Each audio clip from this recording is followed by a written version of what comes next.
શું સરકારી બેંકના મેનેજર જ કૌભાંડમાં સામેલ છે?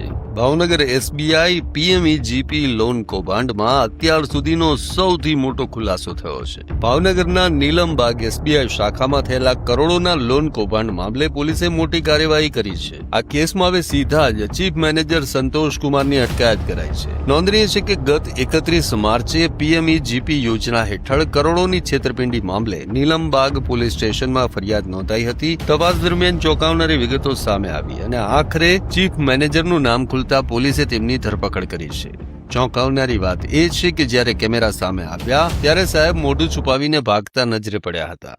આ કેસમાં માત્ર મેનેજર જ નહીં પણ અગાઉ 4 મહિલા લોન ધારકો ભૂમિ પંડ્યા, કિરણબેન રાઠોડ, જલ્પાબેન શાહ અને જાગૃતિબેન અને અન્ય 2 એજન્ટો ભરત અડવાણી અને સુનિલ હાસેજાની ધરપકડ થઈ ચૂકી છે. આ લોકો પર અંદાજે 1.35 કરોડથી વધુની ગેરરીતિનો આક્ષેપ છે. નીલમબાગ પોલીસમાં કુલ 42 લોન ધારકો સામે અરજી થઈ હતી, જેમાંથી અત્યારે 4 સામે કાર્યવાહી થઈ છે અને હવે જોવાનું એ રહેશે કે બાકીના 38 લોન ધારકો અને અન્ય વહીવટદારોનો વારો ક્યારે આવશે.